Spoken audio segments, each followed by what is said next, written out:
पर आपका minimum target होना चाहिए 17 से 19 नंबर। अब अगर आप एक नए स्टूडेंट हो, मैं बोलूंगा 13 से 15 नंबर को आप टारगेट करिए। इंग्लिश, क्वांट्स और रीजनिंग, इन तीनों को मिला के कम से कम 70 नंबर आपके होने चाहिए। और जो जनरल अवेयरनेस का आपका सेक्शन है उसमें मिनिमम 15 नंबर आपके होने चाहिए। जोड़ लो भाई, दोनों को मिला लोगे, हो गए आपके 85 नंबर। और भाई आपको पेपर निकालने आर्यभट्ट नहीं बनना है। तो हाय एवरीवन, कैसे आप सभी।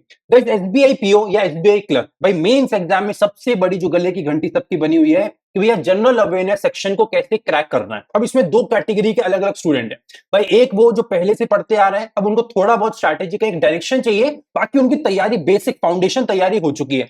वहीं दूसरी तरफ हमारे वो महानुभाव जिन्होंने अभी तक तैयारी करी ही नहीं है, या फिर जो उस उम्मीद में ही नहीं बैठे थे कि पेपर ठीक ठाक चला भी जाएगा, तो मेंस के बारे में कभी सोचा ही नहीं, और जनरल अवेयरनेस तो हमेशा बैक सीट पे रहता है, तो बिल्कुल नहीं पढ़ा।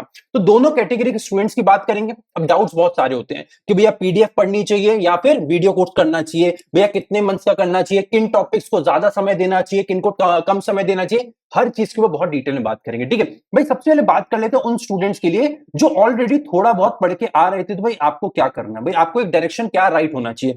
भाई सबसे पहली बात, आप अगर पहले से पढ़ते आ रहे हैं तो आपको 4 से 5 महीने का करंट अफेयर्स टारगेट करना है। मतलब नवंबर से चालू करिए, नवंबर, दिसंबर, जनवरी, फरवरी, मार्च। ठीक है, अब यहां पे आपको बहुत सारे लोग ये गाइड कर रहे हैं कि इस समय तुम डेली करंट अफेयर्स पढ़ना चालू कर दो। अब मुझे एक बात बताना, भाई मैं सही बोल रहा हूं कि नहीं, तुम लोग मुझे बताना। भाई अगर तुम डेली करंट अफेयर्स पढ़ते हो तो 1 घंटे का क्लास होता है, मिनिमम 1 घंटा, भाई 1 से 1.5 घंटा लगा लो करंट अफेयर्स क्लास। भाई 2x पे भी देखोगे तो 1 घंटा लग ही जाएगा। फिर उसके नोट्स बनाने में 2-2.5 घंटे एक्स्ट्रा और लगेंगे। तो कितना हो गया भाई, पर दिन अगर तुम डेली करंट अफेयर्स पढ़ रहे हो तो 1 घंटा और 2 घंटा, 3 घंटा तो तुम्हारा अकेले एक दिन का करंट अफेयर्स पढ़ने में चला गया। और ये सबके साथ कॉमन है, बहुत सारे बच्चे यही परेशान हो रहे हैं अभी। अब अगर आप डेली पढ़ पढ़ के डेली एक दिन को 3 घंटे में करोगे तो पुराने जो महीने हैं उनको कब कवर करोगे। तो सबसे पहली बात, भाई आप किसी भी टीचर को फॉलो कर रहे हैं, इररिस्पेक्टिव आप किसी भी टीचर को फॉलो कर रहे हैं, कितने भी घंटे की क्लास होती है, आपको डेली करंट अफेयर से बचना है, क्योंकि वहां पे समय ज्यादा चले जाता है और रिटर्न ऑन इन्वेस्टमेंट आरओआई काफी कम मिलता है। ठीक है, तो आपको यहाँ पे क्या करना चाहिए, ये भी मार्च का फर्स्ट वीक खत्म हो रहा है, तो कुछ ही दिनों में 2-4 दिनों में आपका मार्च के फर्स्ट वीक का वीकली पीडीएफ और वीकली वीडियो क्लासेस आने लग जाएंगी। तब तक आप क्या करिए, फेब्रुवरी का मंथली या फिर वीकली पीडीएफ से या क्लासेस से कंप्लीट कर लीजिए। आपको कोशिश ये करनी है, हर एक हफ्ते में आप हफ्ते के हफ्ते अपनी तैयारी को डिवाइड करिए। हर एक हफ्ते में आपको मिनिमम 1 महीने को या तो कंप्लीट करना है या तो उसको रिवाइज करना है। अब ये दोनों चीजें आपके ऊपर डिपेंड करती है। भाई बहुत सिंपल सा प्लान बताता हूं। भाई फॉर एग्जांपल आपने आज तैयारी चालू करी, तो अगले एक हफ्ते में आपको कोशिश करनी है कि फरवरी की पूरे महीने की तैयारी या फिर रिवीजन आपका कंप्लीट हो जाए। जैसे ही आपका ये कंप्लीट होता है, आपको मार्च के फर्स्ट वीक में लग जाना है, चाहे तो वीडियो क्लासेस से करिए या पीडीएफ से करिए, वो आपके ऊपर है। बाकी जनरली अगर आप पुराने स्टूडेंट है तो मैं बोलूंगा पहले पीडीएफ पढ़िए, फिर वीडियो क्लासेस से करिए। बिकॉज पीडीएफ पढ़ेंगे तो इन डेप्थ तैयारी होगी, फिर वीडियो क्लासेस से आपका इन डेप्थ रिवीजन भी हो जाएगा। तो दोनों चीजें होता है भाई, एक तीर से दो निशाने आपके होते रहेंगे, पहले पीडीएफ फिर वीडियो क्लासेस कर लीजिए अगर आप पुराने खिलाड़ी हैं तो। ठीक है, इसके बाद जनवरी पे लग जाइए, एक हफ्ता 5 दिन 6 दिन लगाइए जनवरी में, प्रॉपर रिवाइज करिए। वो खत्म होते ही मार्च के सेकंड वीक में लग जाइए। फिर चले जाइए दिसंबर पे, दिसंबर खत्म करिए, एक हफ्ते में proper D in depth revision करिए। वो खत्म होते ही 5-6 दिन में वापस आ जाइए अपने मार्च के थर्ड वीक में। फिर अगर समय बचता है आपके पास तो नवंबर पे शिफ्ट करिए, नहीं समय बचता है कोई बात नहीं है, मार्च के फोर्थ वीक को कंप्लीट करिए, सब कुछ रैप अप करिए, कंप्लीट कर लीजिए रिवीजन के साथ। That should be your strategy अगर आप पुराने स्टूडेंट है। कैसे करेंगे वो भी मैंने बता दिया है। हर हफ्ते में 5 से 6 दिन आपको लगा के एक महीने को कंप्लीट करना है विद रिवीजन। फिर उसके बाद मार्च के फर्स्ट वीक को, फिर जनवरी पे चले जाएंगे, 4-5-6 दिनों में उसको निपटाएंगे, फिर मार्च के सेकंड वीक को, फिर दिसंबर में चले जाएंगे, फिर मार्च के थर्ड वीक को, और फिर finally at the end of the March के फोर्थ वीक को कंप्लीट करेंगे। और कोशिश आपको ये करनी है, and this is particularly a very very strict advice from my and, आपको कम से कम 3 से 4 रिवीजन राउंड लेने ही लेने हैं। कम से कम 4 रिवीजन हर चैप्टर के, या फिर बोले तो हर महीने के होने ही होने चाहिए। ठीक है, अब ज्यादा फोकस आप किस पे करेंगे भाई, देखिए अभी जो समय चल रहा है कि अभी अभी कुछ बहुत इंपॉर्टेंट चीजें हुई हैं, इवेंट्स हुए, जैसे फॉर एग्जांपल बजट गया है, एमपीसी हुआ है, इसके अलावा बहुत सारे डिफरेंट रेट्स हैं भाई। फॉर एग्जांपल आपका जीडीपी रेट आ जाता है, डब्ल्यूपीआई सीपीआई आ जाता है, और भी एमपीसी के अंदर इतने सारे रेट्स आते हैं, तो इनका क्वार्टर ऑन क्वार्टर चेंज और ईयर चेंज भी आपको पता होना चाहिए। ये बेसिक चीजें हैं जो आपको रिवाइज करते हुए चलनी है। इसके अलावा कुछ और इंपॉर्टेंट टॉपिक्स हैं भाई, देखो बैंकिंग अवेयरनेस और फाइनेंशियल अवेयरनेस, भाई दिस गोज विदाउट थिंग, भाई ये तो आपको पढ़ने ही पढ़ने हैं। इसके अलावा डिफेंस जरूर पढ़ लीजिए भाई, उसके आने के चांसेस रहते हैं। अपॉइंटमेंट्स आने के चांसेस रहते हैं, और जो आपके ऑथर्स होते हैं भाई, ये वो चीजें हैं जो आजकल एग्जामिनर बहुत ज्यादा पूछ रहा है। ये पढ़ लीजिएगा और इनको इन डेप्थ मल्टीपल रिवीजन आपको करने हैं, ठीक है। अब अगर आपने बैंकिंग अवेयरनेस जो बेसिक होता है ना, वो अपना स्टैटिक वाला जो होता है, अगर वो पढ़ लिया तो ठीक है, नहीं तो उसका बहुत सिंपल मैं आपको बता रहा हूं, यूट्यूब पे या फिर टेलीग्राम पे जाओ, यूट्यूब पे मत जाओ, टेलीग्राम पे पीडीएफ मिल जाएगा। वो मुश्किल से 20-25 पेज का पीडीएफ होगा, उस 20-25 पीडीएफ में सब कुछ आपको मिल जाएगा, और वो स्टैटिक वाला पोर्शन बहुत ज्यादा नहीं आता।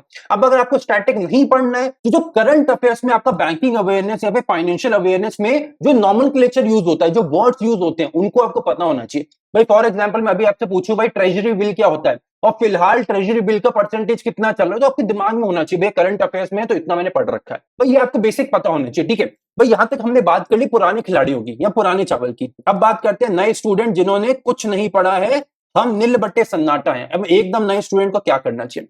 भाई सबसे पहले आपको इस समय पीडीएफ पे नहीं कूदना चाहिए, आपको राइट अवे यहाँ पे वीडियो कोर्सेज की तरफ जाना चाहिए। जो भी टीचर आपको फेमस लग रहा है, या फिर आपने कभी कोई क्लास ली है और उससे अच्छे से कनेक्ट कर पाए हैं, या फिर कुछ मैं आपको सजेस्ट कर देता हूं, for example Kush Pandey sir हो गए, या फिर वो अभिजीत सर हो गए, या फिर परचम क्लासेस का यूट्यूब चैनल हो गया। ये 2-3 चैनल काफी फेमस है और जो मुझे लगता है बच्चों को मदद भी करते हैं। बाकी आपको जो भी पसंद है उन टीचर को फॉलो कर सकते हैं।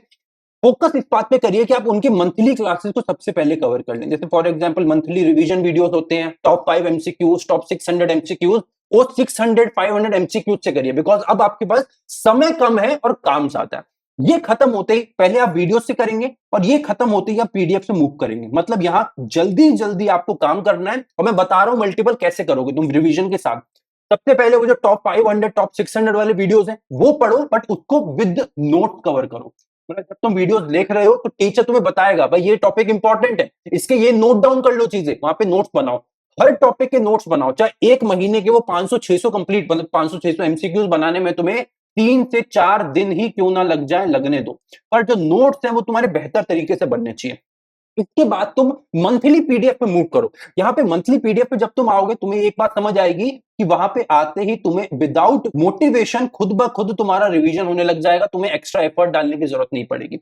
ये पहला रिवीजन होगा। सेकंड रिवीजन क्या होगा? जब एमसीक्यूज, मतलब ये जो पीडीएफ होते हैं, पीडीएफ में एमसीक्यूज वाले पीडीएफ भी होते हैं, top 500 top 600 monthly PDF. For example alpha banker पे आपको मिल जाएगा पीडीएफ। अब पीडीएफ को लेके अगर परेशान हो, भैया पीडीएफ पता ही नहीं है कौन सा, कुछ पीडीएफ बता देता हूं। फॉर एग्जांपल ऑलिव बोर्ड का पीडीएफ होता है, प्रैक्टिस मॉक का पीडीएफ होता है, अफेयर्स क्लाउड का होता है, वो काफी ज्यादा लेंथी होता है। अगर समय है, लगता है उतना पढ़ सकते हो, 300-400 पेज महीने का, तो पढ़ लो। नहीं तो अल्फा बैंकर का बहुत अच्छा है, यहाँ पे टोटल इन डेप्थ नॉलेज आपको कंसाइज करके, हमारी कोशिश रहती है कि कम से कम पेजेस में इन डेप्थ विद डिटेल आपको प्रोवाइड कर दिया जाए। अगर वो चाहिए तो उसके बारे में बता देना, मैं वीडियो के डिस्क्रिप्शन में उसका लिंक भी डलवा दूंगा। बाकी ऑल इन ऑल आपको मिनिमम 2 रिवीजन करने हैं। कैसे करने हैं अगेन बता रहा हूं। सबसे पहले वीडियोस पर जाइए, वीडियोस से आप नोट्स बनाइए। सबसे पहली बार आप नोट्स को रिवाइज करिए। इसके बाद आप चले जाइए पीडीएफ पे उसी महीने के। फॉर एग्जांपल आपने अभी फरवरी के महीने की क्लासेस लिए, अब फरवरी के महीने के ही आप पीडीएफ पढ़िए। पहले मंथली वाला पीडीएफ पढ़िए, वीकली डेली पढ़ने की बेवकूफी मत करिए, ठीक है। ये आप पढ़ेंगे, कोशिश करिए कम से कम समय में। देखो अब ऐसा है कि अब आप समय नहीं देख सकते, मतलब कम से कम समय, मतलब कम से कम दिनों में, चाहे हर दिन आपको 3 से 4 घंटे तो बेसिक देने पड़ेंगे भाई। वो अब वो समय आ गया है जब तुम्हें ये नहीं देखना कि कितना समय लग रहा है, 4 घंटा तो मिनिमम करंट अफेयर्स को डेली देना चालू करो। अच्छा, एक और बहुत इंपॉर्टेंट बात कि कितना तुम्हें स्कोर टारगेट करना है करंट अफेयर्स में, उसके बारे में भी एंड में बात कर लेंगे। अगर गलती से मिस हो जाता है तो कमेंट कर देना, ठीक है। But I have to let you know कि कितना मिनिमम स्कोर आपको करंट अफेयर्स में जीए के सेक्शन में टारगेट करना है। तो पहला आप जो रिवीजन करेंगे, नोट्स बनाएंगे, नोट्स रिवाइज करेंगे। दूसरी बात मंथली पीडीएफ पढ़ेंगे, उससे रिवीजन करेंगे। और तीसरी बार जो मंथली एमसीक्यूज है टॉप 500-600 उनसे पढ़ेंगे। और फिर सारे ही जगहों पे आपको वन लाइनर वीडियोस भी मिल जाते हैं, वन लाइनर पीडीएफ भी मिल जाते हैं। अल्फा बैंकर में वन लाइनर पीडीएफ मिलेगा, जाओ उसको भी बनाओ, उससे एक और बार रिवीजन करो। इस तरीके से चल के आप मल्टीपल रिवीजन्स करेंगे। अच्छा हाँ, कितने महीने का करंट अफेयर्स पढ़ना चाहिए अगर आप बिल्कुल नए स्टूडेंट हैं? आइडियली टारगेट करो कम से कम 3 महीने का करंट अफेयर्स, मतलब जनवरी फरवरी मार्च। This has to be the minimum जो आपको करना ही करना है। अब अगर आपके हौसले बुलंद है और इस बार एग्जाम निकालने के लिए सुपर डुपर से भी ज्यादा सीरियस हो और घंटे देख के पढ़ाई नहीं करते हो, तो मैं बोलूंगा 4 महीने को टारगेट करो। फिर दिसंबर जनवरी फरवरी मार्च। पर अगर एक एवरेज स्टूडेंट की बात करें तो 3 महीना। तुम बहुत तेज हो या मेहनत करने में एक सेकंड भी पीछे नहीं रह सकते, घंटे देख के पढ़ाई नहीं करते, तो 4 महीना। पर यहां पे अगर आप नए स्टूडेंट हो तो एक बात बता देता हूं, prefer quality over quantity. Quantity के पीछे मत भागो कि 5 महीने कर लेंगे, 6 महीने कर लेंगे, 4 महीने कर लेंगे, नहीं। आपका पहला और सबसे इंपॉर्टेंट टारगेट होना चाहिए कि ज्यादा से ज्यादा चीजें आप रिटेन कर पाओ। Retention should be your major priority.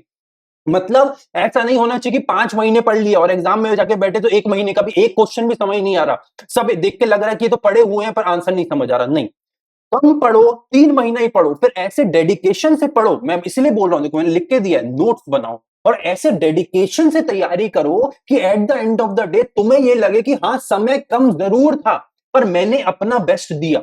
It should not be like that कि भाई समय कम था और मैं तो भाई बहुत हैप्पीजार्ड तैयारी कर रहा था या कर रही थी और आखिरी में तो यार सब कुछ बर्बाद हो गया। नहीं, आखिरी तक आपकी लड़ना है आपको और आखिरी तक इसी पॉइंट पे रहना है कि मेहनत ऐसी रहेगी कि रिटेंशन इंप्रूव करे और ये एक ही चीज करवा सकती है, दैट इज योर रिवीजन। तो revision should be your basic basic priority. कितने रिवीजन करोगे, अगेन लिख के दे देता हूं। अगर आप बिल्कुल नए स्टूडेंट हो, कम से कम 3 रिवीजन राउंड्स होने चाहिए। अगर पुराने स्टूडेंट हो तो कम से कम 4 रिवीजन होने चाहिए। अगर पुराने स्टूडेंट हो तो कम से कम 4 से 5 महीने को टारगेट करो। अगर नए स्टूडेंट हो तो कम से कम 3 से 4 महीने को टारगेट करो। This has to be the minimum that you are doing right now. Basic जो आपका फोकस है वो बजट पे होना चाहिए, एमपीसी होना चाहिए। जो रेट्स होते हैं वो बहुत इंपॉर्टेंट आते हैं कि भाई अलग अलग ऑर्गेनाइजेशन जीडीपी इंटरेस्ट निकाल देते हैं हमारा कि इंडिया का जीडीपी ग्रोथ रेट कितना होगा, वो आपको पता होना चाहिए। डिफेंस, ऑथर्स आपके, इसके अलावा appointments, banking awareness and financial awareness सबसे ज्यादा इंपॉर्टेंट है, इनको जरूर पढ़ लीजिए। बाकी कितना आपको एक आइडियल टारगेट लेके चलना चाहिए कि भैया करंट अफेयर्स कितना मिनिमम होना चाहिए। तो मैं आपको बताता हूं, अगर आप पुराने खिलाड़ी हैं तो कोई भी, अब आता तो बेटा 40 नंबर का है, तो कोई भी ये ना सोचे कि मैं 25-30 नंबर आराम से ले आऊंगा, क्योंकि भाई this is a very unpredictable section. उस दिन क्या पूछ लेगा, कैसे पूछ लेगा, जैसे अभी पीछे हुआ था आरआरबी क्लर्क और आरआरबी पीओ में, इतना इन डेप्थ पूछ लिया कि इतनी मेहनत करे हुए बच्चों की सारी मेहनत खराब हो गई। तो 25-30 नंबर टारगेट मत करिए। अगर आप पुराने खिलाड़ी हैं, मेहनत अच्छी है, तो मैं आपको बोलूंगा ओवर एम्बिशियस मत होइए। थोड़ा थोड़ा हर वीक ऑन वीक एक एक 2-2 नंबर इंप्रूव करने की कोशिश करिए, पर आपका मिनिमम टारगेट होना चाहिए 17 से 19 नंबर। अब अगर आप एक नए स्टूडेंट हो, मैं बोलूंगा मिनिमम जो आपको टारगेट करना चाहिए वो करना चाहिए 14 से 16 number. This should be the minimum. या 14 से 16 छोड़िए, 13 से 15 नंबर को आप टारगेट करिए और ये आपका बेहतर टारगेट होना चाहिए कि मिनिमम मुझे इतना लेके आना। अब आप बोलोगे भैया तो नंबर बहुत कम है, भाई ऐसे में तो मेरा सिलेक्शन नहीं होगा। तो इसके ऊपर भी एक सेकंड बात कर लेते हैं। भाई ओवरऑल पेपर का जो आप देखेंगे, मतलब स्टेट वाइज जो हम देखते हैं कट ऑफ कितना जाता है, मैक्सिमम जो कट ऑफ जाता है 85 नंबर। मैक्सिमम कट ऑफ किसी भी स्टेट का देख लो 85-86 नंबर जाता है। वहां तक अगर आपको पहुंचना है तो इंग्लिश, क्वांट्स और रीजनिंग, इन तीनों को मिला के कम से कम 70 नंबर आपके होने चाहिए। और जो जनरल अवेयरनेस का आपका सेक्शन है उसमें मिनिमम 15 नंबर आपके होने चाहिए। जोड़ लो भाई, दोनों को मिला लोगे हो गए आपके 85 नंबर। और भाई आपको पेपर निकालने आर्यभट्ट नहीं बनना है कि वहां पे एकदम से जब तक 200 नंबर में से 250 नहीं ले आओगे तब तक नहीं मानोगे, नहीं।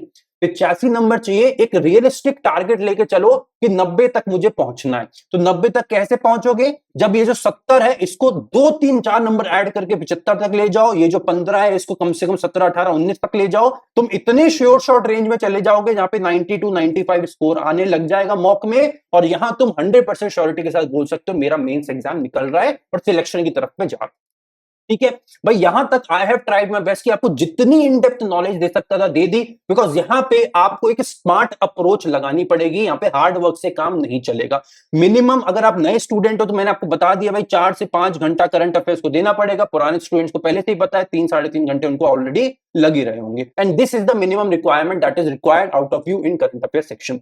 बाकी और भी आप लोगों का कोई डाउट है नीचे कमेंट सेक्शन, टोटल 24 घंटे आप लोगों के खुला है। मैं खुद 24 घंटे आप लोगों के लिए अवेलेबल रहने की कोशिश करता हूं। अगर पीडीएफ सोर्स चाहिए तो अल्फा बैंकर का पीडीएफ लिंक मैं नीचे डिस्क्रिप्शन में प्रोवाइड करा दूंगा। टीचर्स के बारे में मैंने ऑलरेडी बता दिया, कुश पांडे सर हैं, अभिजीत सर हैं, परचम क्लासेस हैं, या फिर आशीष गौतम सर हैं। इनको फॉलो कर लीजिए, they are very very good teachers. और कोई डाउट रहता है नीचे कमेंट करके बताइए। चलिए मिलते हैं अगली क्लास में, till then take care, bye.